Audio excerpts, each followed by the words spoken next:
E daí a VIT, que é essa entidade criada pelas vítimas, e quando ela foi criada a gente pensou, as vítimas devem se organizar, porque quem deve ter voz deve ser as vítimas.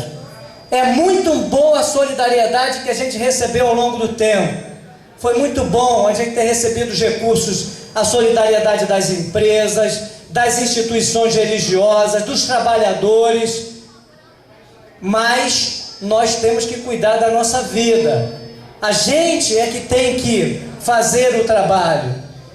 A gente não pode deixar na mão dos outros aquilo que a gente tem que fazer. Então essa entidade veio para dar voz a quem não tem voz. E é essa entidade aqui que vai ao longo de todo o tempo, com outras entidades, fazer o controle dos recursos. Por isso que a gente está aqui hoje olhando para as autoridades, que são os servidores públicos. Foi bom a gente vir hoje aqui, porque eu vejo assim como um exemplo, né? Lamento muito as outras autoridades que não vieram aqui, porque o dia do servidor público, hoje se diz funcionário público, mas na verdade é servidor público. Então é importante a vinda de vocês.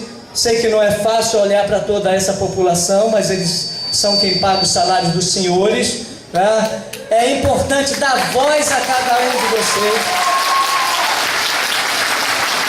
Hoje de manhã, no Conselho de Segurança do município, aqui o Conselho de Segurança do município, ao estar lá na reunião, eu ouvi uma fala que me causou muita tristeza. Ou seja, o prefeito da cidade não foi à reunião do conselho porque ele estava cuidando de uma festa, né? Ele estava lá no parque de exposição discutindo como ia ser a festa, né? E lamento muito que não esteja aqui, porque o prefeito da cidade também recebe salários pagos com os nossos impostos. Então ele deveria estar aqui. Não tem justificativa para a ausência e essa falta de respeito com o cidadão da cidade. Então a gente tem que guardar isso, tem que cobrar. Tem que cobrar muito. Tem que cobrar muito. Então, a VIT é essa entidade que, junto com as outras entidades da cidade, vai dar essa voz, né? Essa voz que precisa ser ouvida pelo governador do estado, precisa ser mais rápido. Nós temos pressa. Os recursos destinados para as obras da Copa do Mundo estão muito mais rápidos. O recurso para a construção do estádio do Corinthians lá em São Paulo está a todo vapor. Mas os recursos que precisam vir para cá, eles são lentos. A gente precisa de mais rapidez. Porque de todo esse recurso, Salomão, a vida das pessoas não tem preço, é um patrimônio que precisa ser respeitado. E aí, eu queria, só para terminar, falar, Ruth, o Estado, ao oferecer, colocar à disposição os 2.500 aluguéis sociais, ao longo do tempo, cumpriu a sua função de socorrer. E a gente está vendo isso. Tá? E é muito bom que em alguns casos, que a Ruth deve ter, e nós estamos vendo lá na VIT, ainda tem muito mais pessoas para serem receber esse aluguel social, esse aluguel, essa emergência, esse socorro. Esse dinheiro é nosso, esse dinheiro não é do Estado, nem é do governo federal. Então a gente está vendo que precisa de alguns ajustes. Mas também tem uma coisa que eu queria só colocar aqui, que tem angustiado muito a gente na VIT, de mais de 600 pessoas que a gente recebeu lá ao longo desses últimos 10 meses. Pergunto para vocês, aquele cidadão que está lá na roça, que é meieiro, que ficou sem a casa lá no campo, que perdeu os seus familiares, que não é titular do terreno, e essas pessoas que estão numa condição social, né, mais difícil do que o proprietário, essas pessoas não vão ser amparadas pelo Estado? Essas pessoas não são cidadãs?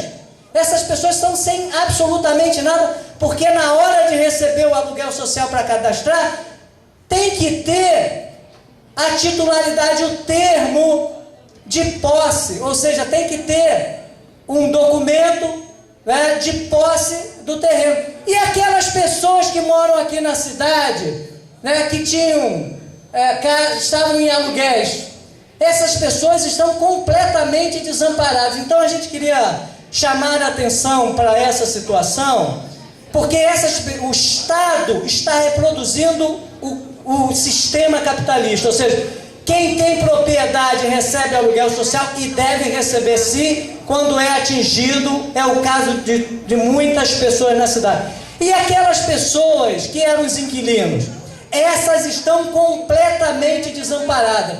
Então, esse critério de exclusão tem que ser revisto. A gente tem que atender a todo cidadão que foi atingido, independentemente de ter a posse, de ser proprietário. Senão a gente está voltando ao início do século. E para terminar, nós lamentamos muito a atitude do poder municipal, executivo municipal.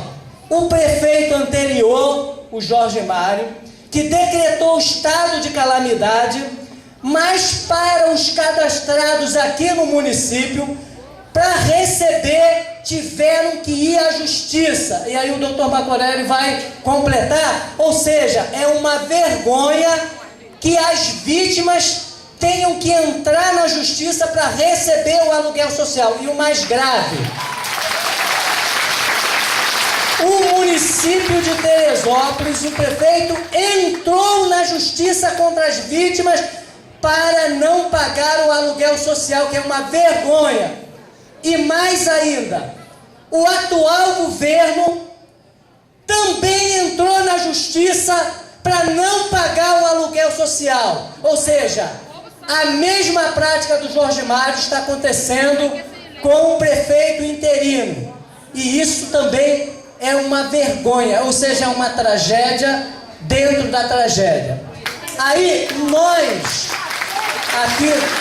nós cidadãos, essa audiência pública não vai ser como as outras. Nós não vamos fazer audiência aqui e ficar esperando. Nós queremos prazos para a execução das obras, tanto as que são as de impacto ambiental, a dragagem dos rios, a contenção de encostas, o plano de emergência. Mas nós não vamos ficar parados não, porque se a gente esperar só vir aqui, né, como se faz abaixo-assinado, as obras não vão sair na velocidade que a gente precisa. Então, nós vamos sair daqui e vamos continuar mobilizados. Nós vamos para as ruas, nós vamos parar a cidade, nós vamos para os jornais, até que todas essas obras saiam.